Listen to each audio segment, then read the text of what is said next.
That's funny, my phone didn't vibrate. I don't know if I've gone live or not. Oh, right. Strange. It usually vibrates when I go live. Anyway, great news. I don't want to give out the company name because they might not want a lot more beg letters, if you know what I mean. But I reached out to a company in the UK which actually makes steel foil. And he was very kind to send me some samples. And they arrived today. I've got to cover up the company name because I'm not sure if he wants me to advertise that. I don't know if I'm not. But what he sent me was this note. Please find 1 meter of 0.1 millimeter, which is actually a bit thicker than what I wanted. But he also sent me 0.05 millimeter electric steel enclosed. Cool. So I've got two sizes in here. I haven't unboxed it yet, so it looks to be on a spool. It's probably what's left over from a spool actually when I'm trying to get it out. Oh, I don't want to damage anything, so I'm trying to get this out. So hang on. Right. Oh, right. That's one way of doing it. Really well packaged. I had to actually go up to the post office to pick it up because I missed the postman yesterday. So, wow. Hey, can't wait to look at this. Yummy. Tasty. So anyway, it'll be cool to actually try this out on my generator to diffuse the magnetic field, because unlike conventional designs, obviously with my generator, normally you want to conduct the flux along a path.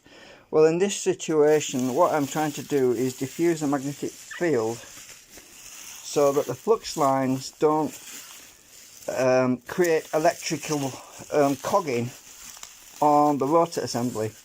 Shit, this is hard to get off. Right.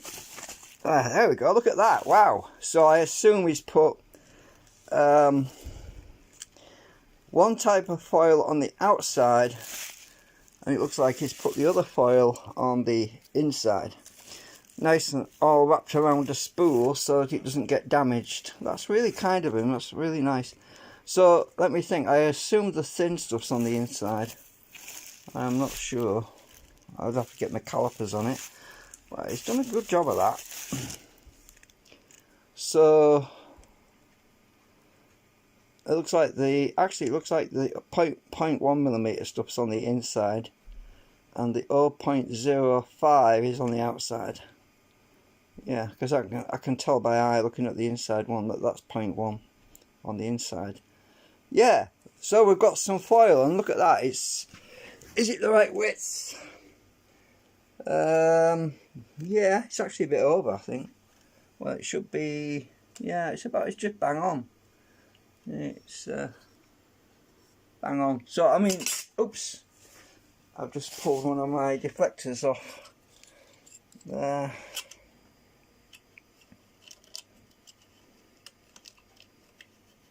Right, so what I need to do is measure it, really. That's the quickest way. So I'll just use a tape measure, I mean a ruler. Right, so 100 millimeters is the width. There, so let's see. Oh, it's actually 10 millimeters. Oh, hang on, it's about 7 millimeters wide, so I'll have to trim it down a bit. But that's great. That's brilliant. It's better too big than too small, isn't it? So I wanted to do a live stream update on that. I've actually ordered some nickel as well from China, because, well, not China. Oh, I think it's Amazon. Sorry, I don't know where it's coming from. It could be China. But I also ordered some, oh yeah, he's marked it, look at that, he's actually written on it, 0.05. So yeah, the thin stuff is on the outside. Yeah, cool, brilliant. So obviously I don't need much of this, because the thin stuff, the reason I want the thin stuff is to minimise cogging. And as I say, it's mainly to diffuse the field around the coil, so that the coil basically picks up the magnetic field evenly all at the same time. Because normally what you've got with the field, as the magnets cut through the coils, some of the coils are energized early, and some of the coils are energized a bit, the windings that is, are energized a bit later because of the field cutting through them. The steel is, the idea is that with the steel, it will even out it's a bit like diffusing, that's the word, diffusing of the field.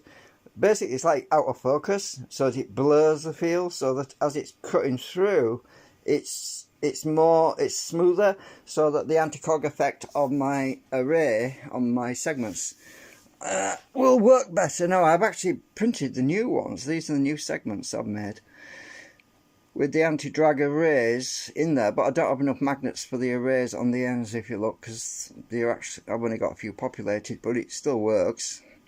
I've used some of the weaker magnets in there as well. I've got some weak N30, was it N42s or something? Some of the weaker magnets in those vertical slots. But obviously once I take the rotor apart, I can depopulate my magnets around the middle rotor and insert these. I'll replace them with these new segments. So I'm printing 6 of these out for the middle rotor. So I thought, well, I'll just replace the middle rotor sections with these new ones. I've got 4 so far, as you can see. 1, 2, 3, 4. So we've got to sort them out and swap the other ones out in the rotor. So, but in the meantime, at least I've got some material to work with. I've got a splinter in my finger. It's probably I probably got it off here. No worries. I'll have to watch that, because it can be. You can get splinters off this electric foil stuff, because it's extremely. It has the tendency to be quite brittle and sharp in places. So, right. So that's to be done later on. Obviously, I'm not doing it right now, but sort of show you it. So I've also got some nickel I ordered on Amazon, and also some iron plate, which I doubt when that arrives it's going to be much use, to be honest with you, because I've got a bad feeling that that iron plate, when it arrives, which is at 300 by 300 millimeters, I've got a bad feeling it's going to be brittle, or it's not going to be very bendable, or possibly it'll probably arrive in pieces. But it was cheap. I mean, on eBay it was dirt cheap. It was like £3.60 or something. And I thought, well, at that price I can't really go wrong. I might be able to cut it up and use it as back plates, as in a back plate behind the coils, and just cut slithers, some segments to put around the back of the coil. Not actually a coil around the coil, but just around the copper wire, just a flat plate around the back of the coil, if you know what I mean, as like a shield. So that's the iron plate. When that arrives, that's something I could use that for if I decide to experiment with that. But in the meantime, I've got exactly what I needed, which is this, and so I can get on with the job soon. So I thought you'd be interested in that. And just to prove that it's magnetic, yeah, oh, my magnets stick to it though.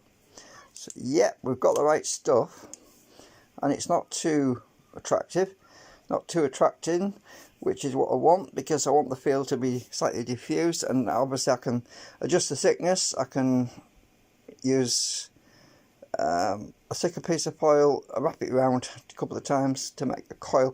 The idea, the design idea for this is to create something that looks a bit like a question mark, actually, but it's not actually that. Let's see if I can let me see if I can draw the idea. So the idea is to have the coil wrapped around the foil wrapped around the coil and coming around the back like that, something like that. So basically something like that, or just that. It looked like a bit like a 6, but I have it so that as the rotor is moving in this direction, the magnetic field, as it crosses over the crossover point, the tail of the foil looping over, I have to make a 3D printer model to hold the foil in shape because it's so bendy. So I would make a 3D print a piece of plastic basically that will go around this, something like well, I can't really do it without messing up my drawing, but like a holder sort of thing to support that, and also on the back, so that the foil is inserted inside it to support it. So I was thinking about doing a shape to actually, so that the flux lines are cut off as it's leaving, so it reduces the drag effect, so that it's equal, cancelled out on the tail and on the entry there. Yeah, I mean, it's hard to explain it, but it's not easy to draw it. It'd be easy to model it. 3D things are always hard to draw, really. So anyway, that's it. Just a quick update. Anyway,